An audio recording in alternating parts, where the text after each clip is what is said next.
on calminama bandiraɓe sehlaɓe musidɓe tedduɓe on jettama on juurama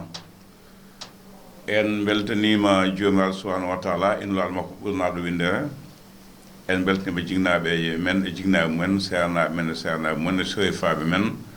mawɓe leñolngol foof calminama juurama jettama en garti ɗo e Piindi TV e radio Teccan e ballal bandiraɓe haralleɓe eɗen gonde baɗi men mo ganduɗa hay goto hollirtamo sababude ayaw makko amti yiyede e nder ayawoji Oumou Dieng debbo mo Ndiayen Samba e Tule Oole o salminama o juurama o yettama kanko woni ɗo en garti jewte men ɗe ganduɗa ko jewte ko fate ganni men Oumou mi bettirte yewtere kono salmin bandiraɓe ewa ha hande kadi banggue goto jaaruɗa wadde hen debbo mbo duyi ko mbo yummen mo duye bawɗi lana dullu beele maji sara lobbuɗu machallah en puɗɗirima e indi gueno mbo scénario wodani kisɗo kisnuɗo kisnowo mbo kisal ala gaga mum towɗo townuɗo kala ko towi mbo pittali e arsigi yimɓe woni e tamande mum on woni jiɗowo waɗa baɗowo laato en puɗɗirima e inde gueno caabiɗo gurdam lori hen enɗam jokki guiɗogol e kala kina garɗina gurdam aade en juule rasulu sallallahu taala wa sallam ɓurnaɗo windere koddonulaɓe tinmode annabaɓe ɓiɓɓi fulɓe fullaɓe barki ɓiɓɓi fulɓe wonɓe e duuni baba adama foof on calminama on juuram yo jaam e kisal nden ko jomiraɗo saro e meɗen duumo kadi ha abadan kaw abou mi salminima mo salmama ko janggankoy ngo durtama no fewi mo salmama ko mendama ko ƴetta ko calminali guila nde murtude jooɓen puɗɗi ardene jangguina pula e yewdowa mamadou dia en yalla yumaɓe yafoɓe harnaɓe aljanna aboubacar ceerno saliou sow mo kanele kandeje kanam boɗeje yalla yumaɓe yafoɓe harnaɓe aljanna no sek fadel kan goko mo gole tantaji tan alpha segal mawla tan jumala ba tengel pa tengel banel tengel mo tengel gatten koye gueɗe kesse kutortede ponnoɗe moƴƴinde peewna jokka enɗam mbaɗa sirlu ñaanta mballita koddigal mballita e gondigal kono sa walliti o e banggue ɗe gonti gueɗe ɗe ganduɗa ko bonnoje ɗe gonti gueɗe taƴode enɗam cuutoje suturaji bonnude koddigal gaddude ayiba gaddi mbeejor gaddi ko wiyete ko taƴam enɗamagal yo Allah dandu en hen kalten ko pelle Whashap sa wiyama fedde Whashap beele Whashap e hoore mum ko Nafoore ɓolde walla ko Bonnande ɓolde ko jabotoɗa saabu waɗimi wiide noon ko en jii nafooje ɗe peeñi kono en jii ayibaji bonɗi jaggaɓe ñoore ƴettodiroɓe aybodiroɓe bonnodiroɓe naatɓe ne looto ne keddi ɓalli ɓoli jaggaɓe ne kaala haalaji bonɗi rewɓe resaɓe ne kalda e worɓe resaɓe hande o beele Whashap koko nafata walla koko bonnata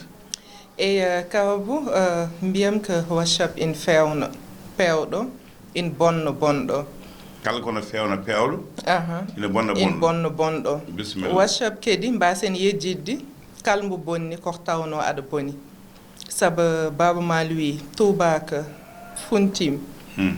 ha dañi ko ɓamtiri leydi mum minne hande mami funtumo hami daña ko ɓamtirmi leydi am waddi sen gaddanama ko fati Whashap enen poɗɗen hen suɓade ko fewnanat men ko e ko ɓamtat men ko goppen ko boni ko kalɗa ko gonga tigui rigui ina woodi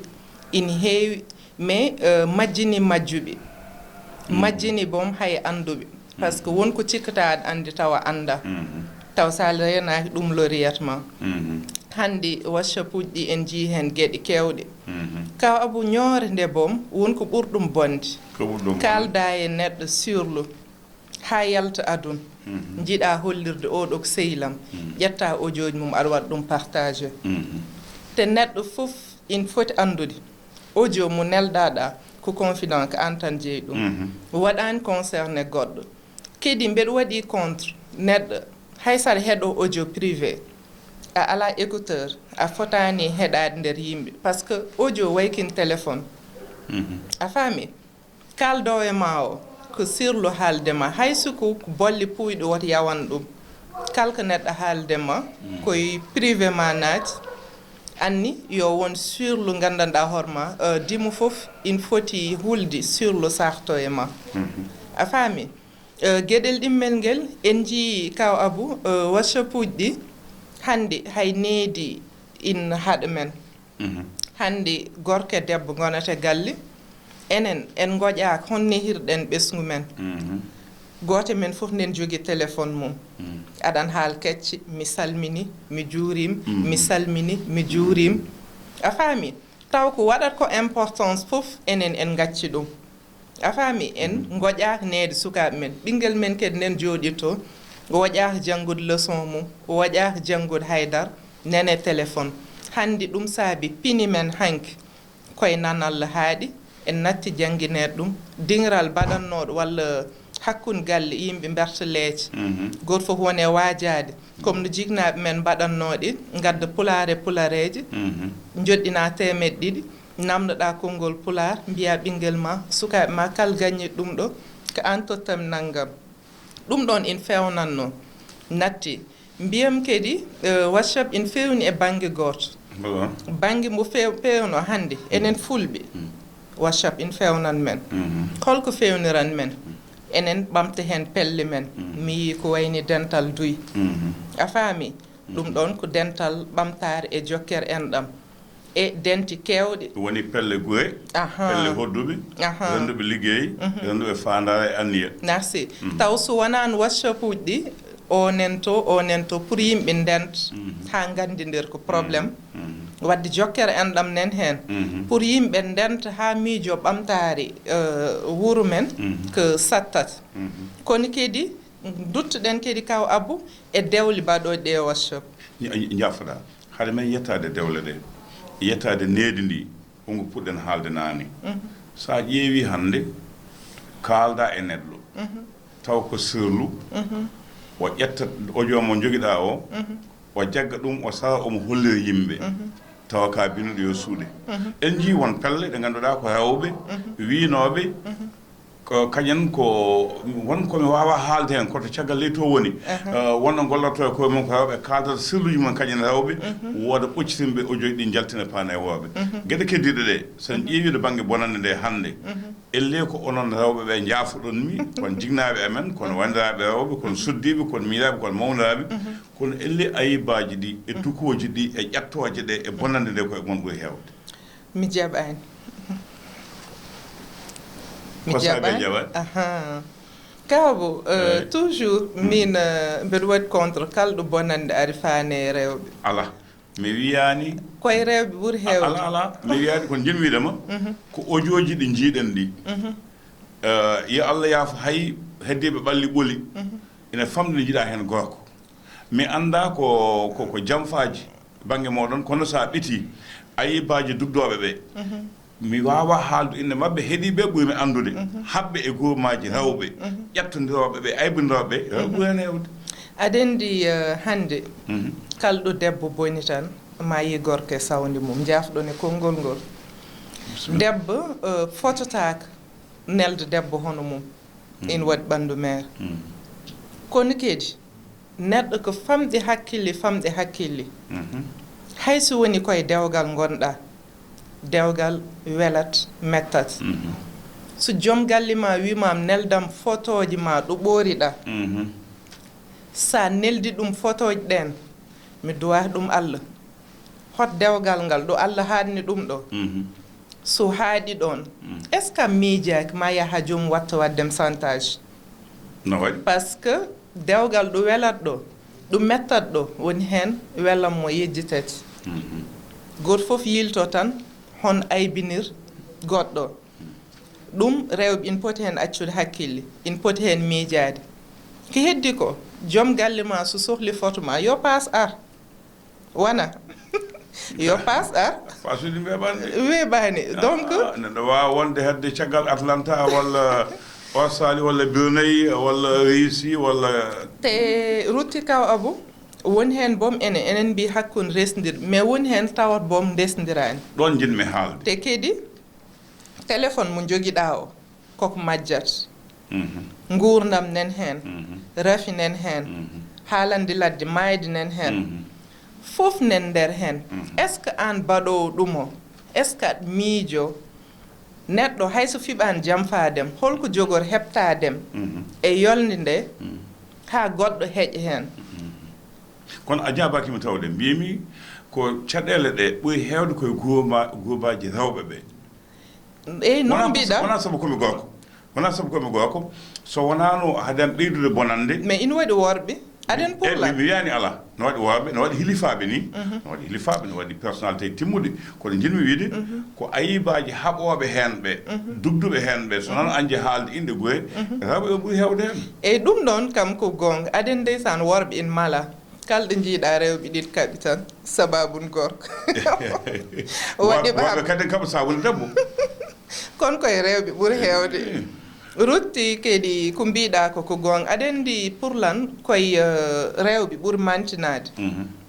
kawabo ko jikko gorko jigani debbo ina woodi hayso yalti ɗo e gorko yimɓe coftinata ɗum par ce que jaggata o ko gorko waykin hannde an debbo gonda e ɓinguel ma dal hannde ɓiɗɗo so wiyama bamma waɗi naggam wiyete bam ko guerrier ko jambar kono sa wi neɗɗo yumma waɗi naggam yuwet in neegi wardem mi ɓeydanma ɗon ni ɗo mi tawtuma ɗon neɗɗo fof ina waɗa saaha noffu makko nanna konngol wiyeede bamma ndeysan ko jontaɗo wonno bamma meeɗi addu wo amen hirsana gayi yimɓe teddina mbaɗi hunde fof omo yiɗi ɗum nande kono nenema meeɗi addu wo amen hirsana gayi teddina ɗon ina teddi seeɗa ɗon mi tawtuma ko mbiɗa ɗum saabi kadi bonande ina waɗe worɓe kono koye rewɓe ɓuuri bonde par ce que toujours hayso bakkar to woni gotum ko jigui ko gorko jigani debbo je suis contre ɓooroɗa an a annda ɗo internet fewna a jeyan internet a annda renɓe internet a fotime téléphone ma a waɗi ko mbatta ko a sikki a gayni hen sa secret nene téléphone hunde wone téléphone ma ha mbaɗa supprimé cikka gasi taw wondu gandanɗa hoorema sa naati hen a yiyat ɗum te kedi kal ko gañɗa andanede wot haal ɗum e audio saabu audio ji hannde gacci wonde audio ji ko public woni hen aduna fof nanata kala jiɗɗo bonnudem bonnatma neɗɗo kedi sa joguima hakkille so neɗɗo ari ina heɗnuma audio goɗɗo an sa woni neɗɗo aɗa foti hulde on aɗen ko saabi ɗum so neɗɗo waɗimam noon andu ma waɗi noon an e hoorema so waɗi noon goɗɗo tan addi wimam da audio kaw Abou Diop anani ko haali ko yo laaɓoma an e hoorema sa haalde makko ko noon o waɗata wadde ɗum ɗon in jari rentade woni hen yimɓe wallahi sa yimɓe in mbi neɗɗo ko bonɗo walla somo haalde mum jabatake hewɓe gañani jabade mais kulat kilifaji kewɗe hilifaɓe men hewɓe kadi in ndenti e banggal ngal ɗon wiye nan ko mawnikiniɗo walla o yeyat grade wallahi ko kulol Oumou Dieng a jarama ko kulol ko yidde suto hoore mum ende hoore mum heewi ko jolɗa debbo e o tan jippo wima yoɓam a waɗi kam nangam o bandiraɓe sehlaɓe musidɓe tedduɓe yeeɓiyankoɓe Piindi TV e radio Tethiane ɗo e studio 2 Touba Villa en jetti halleɓe dawal gandal ko Oumou Dieng kalanden ko caɗele ko fati e Whashap ma en gartu hen e dawal ɗimmal so Allahu lamɗo jaaɓi